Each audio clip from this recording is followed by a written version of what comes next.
Movie के शुरू होते ही हम एक स्ट्रीट शेफ गाओ को देखते हैं। वो बहुत मजे मजे के खाने बनाया करता था। इसका एक छोटा सा रेस्टोरेंट है, मगर वो उसको साफ रखता है और अपने प्रोफेशन से भी बहुत प्यार करता है। लेकिन जो पास्ट में गाओ के साथ हुआ वो बहुत ही बुरा था। उसके फादर ने सिर्फ इसलिए उसे एक शेफ के पास छोड़ दिया कि वो कुकिंग को सीख सके। गाओ ने ये डिसाइड कर लिया था कि एक दिन वो बहुत बड़ा शेफ बनेगा और हर वो चीज हासिल करेगा जो वो अपने बचपन में ना कर सका। गाओ के फादर एक बहुत अच्छे शेफ थे और अब तक तो वो बहुत ही कमाल शेफ बन चुके थे, एक तरह के मास्टर शेफ। लेकिन उनका बेटा यानी गाओ उनसे बहुत नफरत करता था, क्योंकि उसने अपना बचपन यानी चाइल्डहुड अपने फादर के बगैर गुजारा था। वो उन्हें मिस भी किया करता था, लेकिन इससे उसके फादर को कोई फर्क ही नहीं पड़ता था। दूसरी तरफ गाओ के फादर यानी वही मास्टर शेफ भी इस बात से खुश थे कि दुनिया को नहीं पता कि इनका बेटा भी है, और ये बात गाओ को और सैड करती थी। अब सीन बदलता है और हम एक और फेमस, हैंडसम और यंग शेफ को देखते हैं। वो बहुत ही रिच और रॉयल फैमिलीज के लिए खाना बनाया करता था। उसका नाम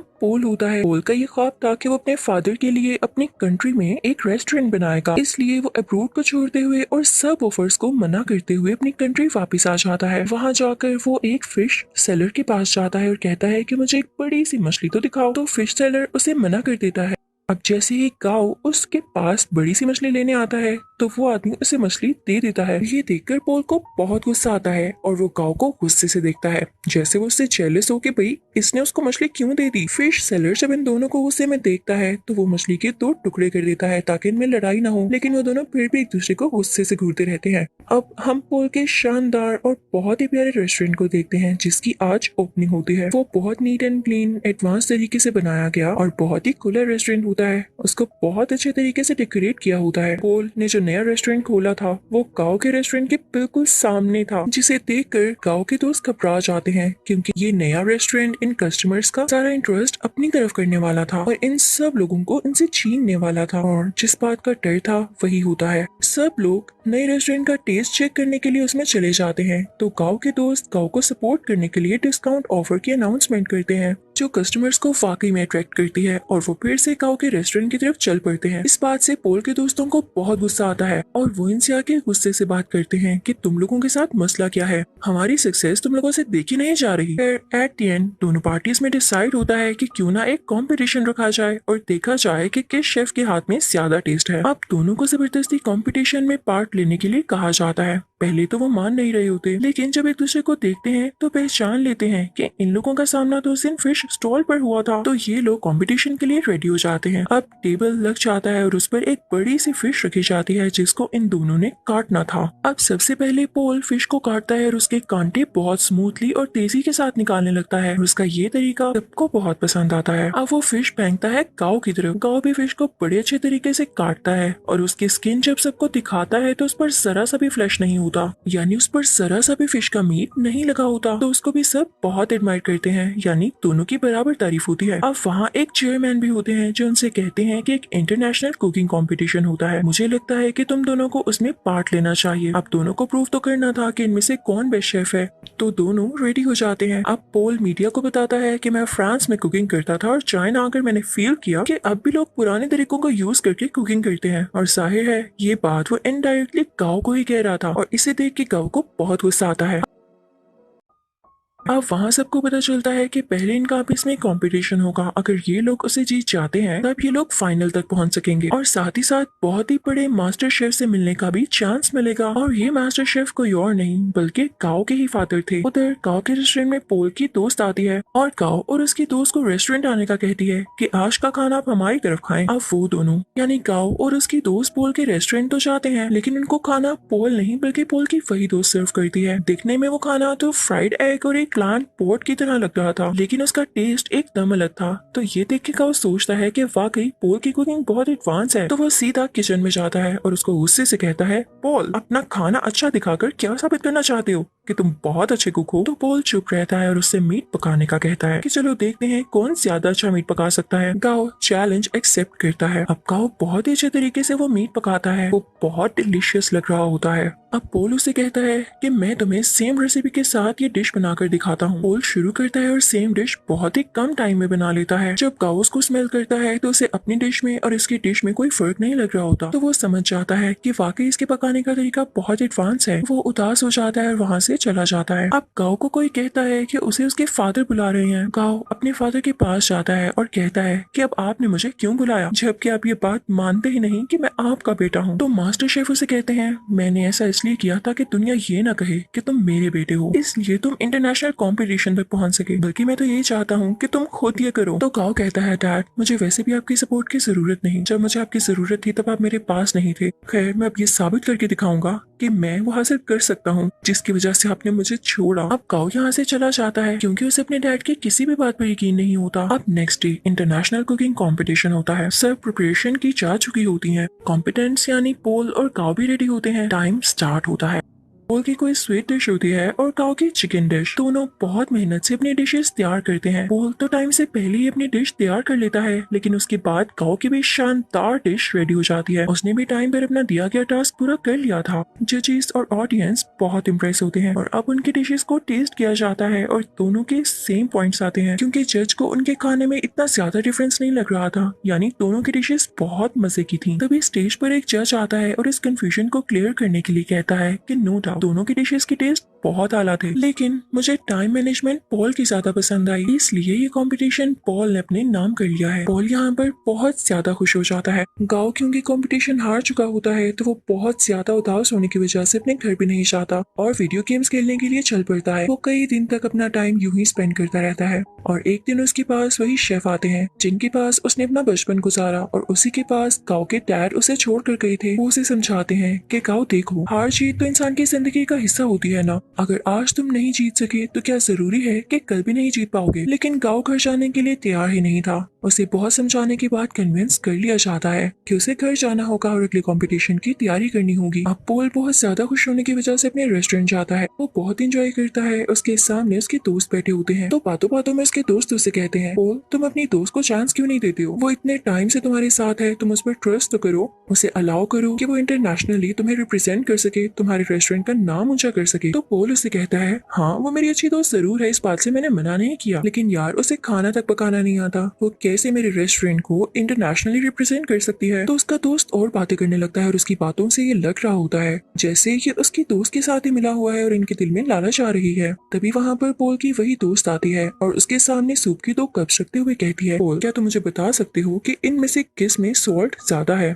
तो यहाँ पर पोल खामोश हो जाता है क्योंकि उसमें टेस्ट करने की एबिलिटी ही नहीं होती, उसके टेस्ट बर्ड्स ऐसा कर ही नहीं सकते थे और ये नेचुरली था। तो इस बात की वजह से पोल को बहुत दुख होता है कि उसकी अपनी दोस्त ने उसके बाकी दोस्तों के साथ मिलकर उसे चीट किया और धोखा दिया। तो अब उसकी दोस्त कहती है, क्या हुआ पोल, तुम समझते थे कि मैं तुमसे प्यार करती हूँ?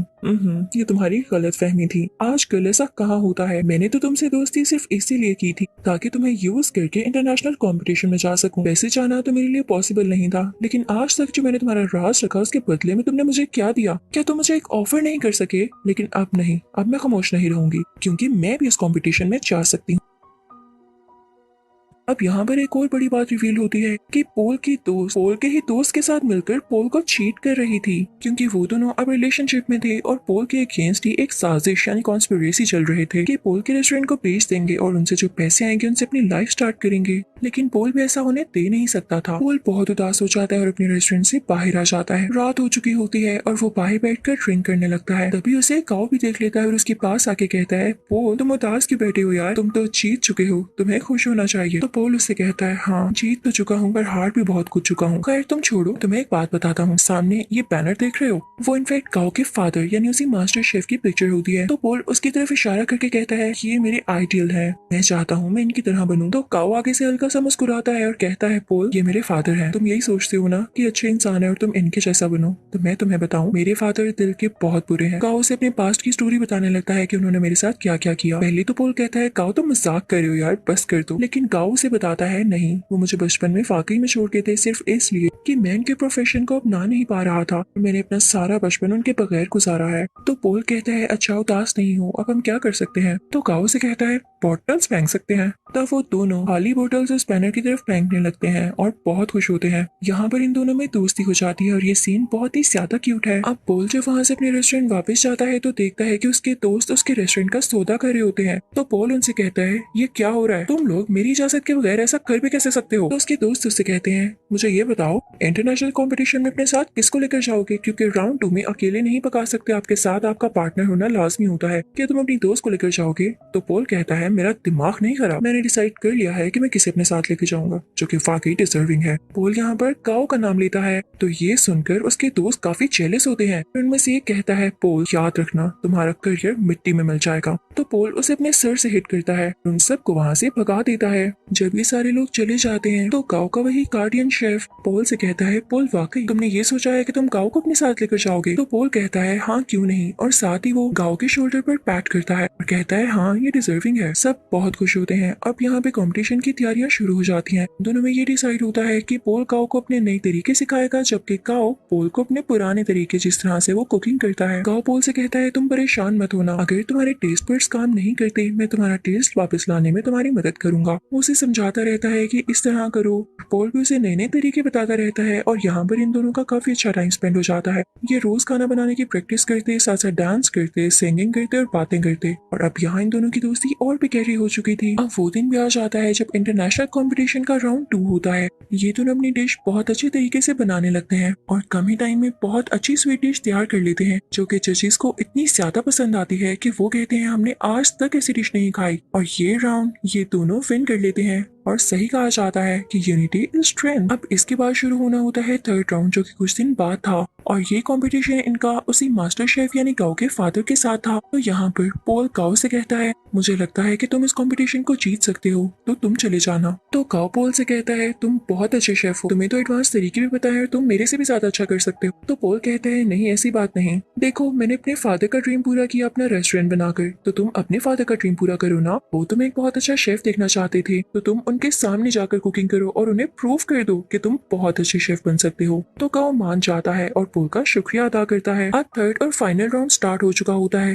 दूसरी तरफ मास्टर शेफ भी अपनी डिश बनाने लगता है। अब काओ भी शुरू हो जाता है, लेकिन शुरू होने से पहले ही उसे अपने बचपन की कुछ यादें आने लगती हैं, जहाँ पर उसके फादर उसे छोड़ गए थे और उसे काफी बच्चे बुली किया करते थे। वो उन्हीं यादों में खो जाता है। उसके फादर आकर उसके मुंह पे पानी गिराते हैं और कहते हैं, अपना काम शुरू करो। तो अब यहाँ पर काओ कुछ बनाना शुरू करता है। दूसरी तरफ काओ के फादर यानी वही मास्टर शेफ बहुत ही ज्यादा प्यारी स्वीट डिश बनाते हैं, जैसे फायर लगी हो और उसमें से एक फूल निकल रहा हो। उस फूल का बहुत ही आला टेस्ट होता है। जजेस को ये बहुत ज्यादा पसंद आता है। और जब काओ की बारी होती है कि वो अपनी डिश दिखाए कि उसने क्या बनाया है, तो वो एक बाउल में नूडल्स बनाकर सीधा अपने फादर के पास जाता है और उनको वो प्रेजेंट करता है। मास्टर शेफ उसे टेस्ट करते हैं तो वो नूडल्स उन्हें बहुत अच्छे लगते हैं। और ये वही नूडल्स होते हैं जिनकी वजह से काओ को उसके फादर से डांट पड़ी थी कि तुम तो नूडल्स तक नहीं बना सकते। और आज काओ ने इतने मजे के नूडल्स बनाए थे कि उसके फादर उसे खाना ही नहीं छोड़ते और नूडल्स को वाइल्डली खाने लगते हैं। वो अपने बेटे को रोक के कहते हैं, शाबाश बेटा, तुमने बहुत अच्छे नूडल्स बनाए। वो यहाँ पे काफी इमोशनल हो जाते हैं। तो ऑडियंस को भी पता चल जाता है कि एक तो इनका सरनेम सेम है और इन लोगों का बिहेवियर देख के भी यही लग रहा है कि ये बेटा और बाप है। यहाँ पर काओ का ख्वाब भी पूरा हो चुका था और उनके फादर का भी।